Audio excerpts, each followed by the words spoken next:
C'est l'heure de votre chronique Libreco présentée par Loïc Régis. Loïc, ce soir, on parle d'affichage 2.0. Bonsoir Kathleen, bonsoir à tous. S'il y a bien un moyen de bien communiquer aujourd'hui, on parle alors des écrans.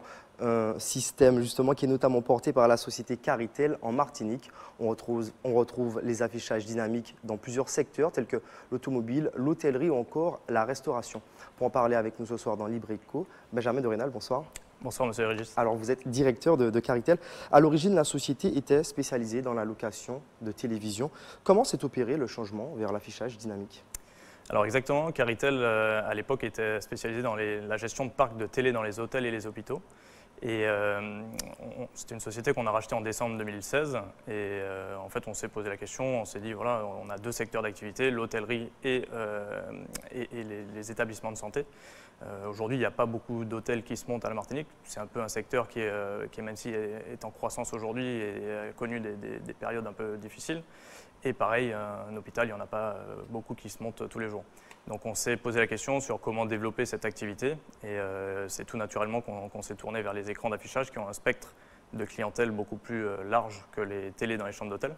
Et du coup, on a commencé à développer cette activité donc, en lien avec tout ce qui est affichage dans les magasins, restaurants et lieux publics.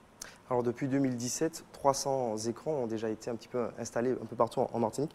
Est-ce que c'est un bon bilan pour vous ? C'est un bilan plutôt positif. Aujourd'hui, c'est un bon nombre d'écrans, même si on peut toujours faire mieux, c'est évident. Je pense qu'on a trouvé un bon business model qui nous permet aujourd'hui d'avoir une croissance assez importante.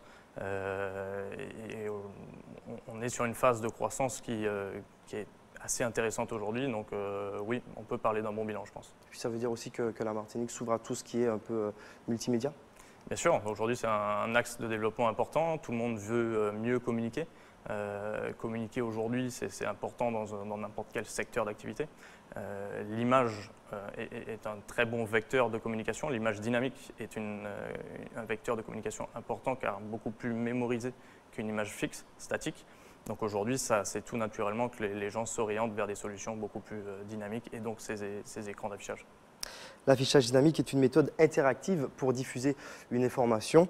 Alors, un dispositif que l'on peut retrouver déjà dans quelques hôtels en Martinique. Je vous propose de regarder ce reportage de Thomas Turard.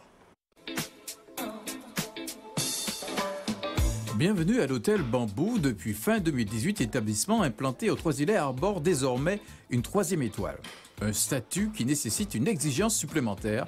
La direction a donc décidé de revoir sa stratégie de communication auprès de sa clientèle en optant pour l'affichage dynamique. Il faut savoir que l'hôtel Bambou possède un label clé verte déjà depuis plusieurs années. Du coup, c'était une démarche dans laquelle on voulait aller, à savoir limiter les impressions papier. Donc, les écrans d'affichage dynamique s'inscrivaient parfaitement dans cette démarche. On ne va pas se cacher, les clients sont accros à leur portable, leur tablette et à tout ce qui est digital. C'est vraiment l'élan qu'on essaye d'avoir à l'hôtel Bambou maintenant, depuis maintenant 1 an. Vraiment, ce vent de modernité souffle sur l'établissement qui a déjà plus d'une 60aine d'années. Mais qu'est-ce que l'affichage dynamique ? L'affichage dynamique, c'est essentiellement un outil de communication et de marketing qui permet justement d'afficher des contenus multimédia sur des écrans, mais également des murs d'écran. Mais est-ce vraiment plus efficace que le flyer ou encore le panneau d'affichage à l'accueil ? Les informations qu'on distille sur les écrans, on ne les distille nulle part ailleurs.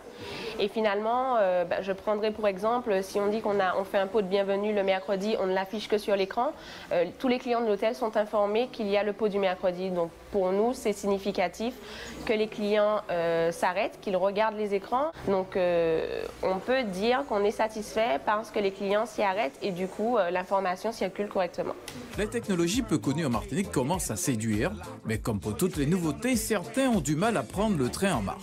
Nous avons encore quelques récalcitrants, mais les cas clients comme l'hôtel Bambou, qui selon nous est une réussite, leur permet de voir jusqu'où on peut aller. Et même dans d'autres secteurs, dans d'autres métiers, ils voient aujourd'hui, depuis 2 ans, ils voient vraiment l'évolution et les solutions qu'on a apportées à nos clients. L'intérêt sur ce produit, sur cette solution, commence à venir au fur et à mesure.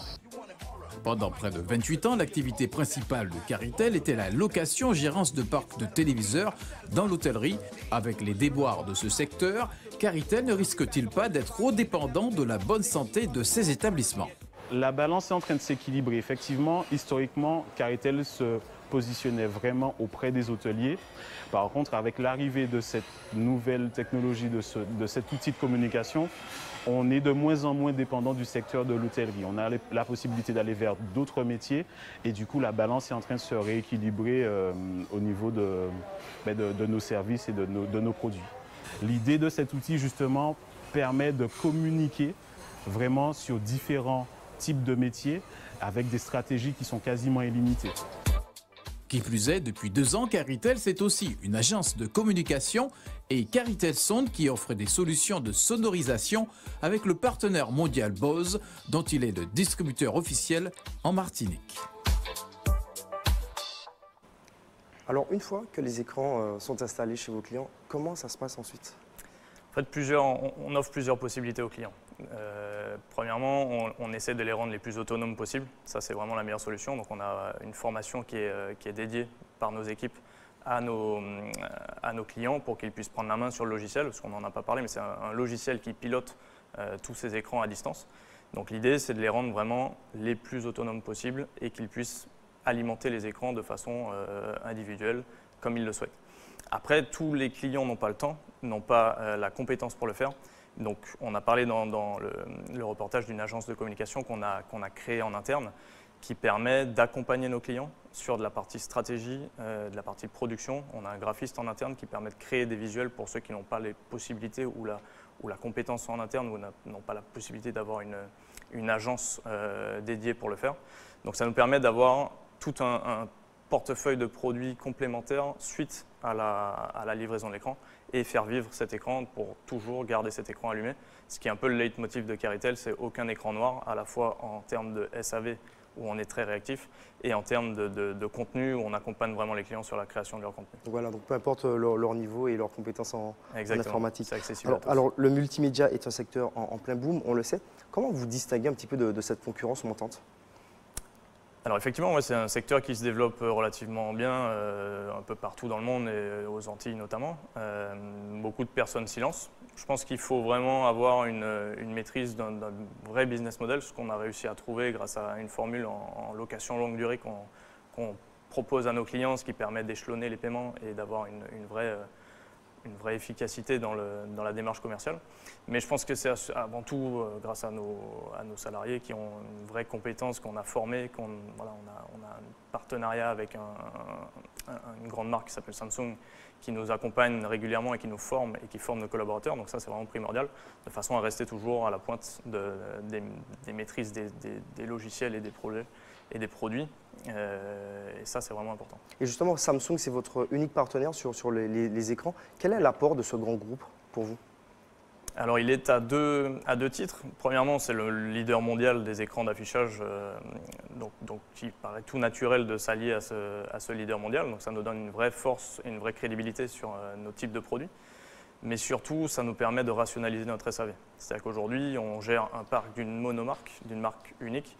Et donc, on est beaucoup plus réactif sur l'échange de pièces, sur les échanges standards qu'on peut faire avec les clients en cas de panne, ce qui nous permet d'avoir une vraie maintenance et une vraie plus-value par rapport à nos concurrents ou à d'autres personnes qui seraient sur plusieurs casquettes et plusieurs marques.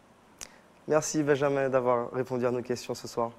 C'est la fin de votre chronique Libre Éco. On se retrouve la semaine prochaine pour une nouvelle rubrique. Je vous souhaite une très bonne soirée et je vous laisse en compagnie de Kathleen Bilascopette pour la fin du Grand Direct.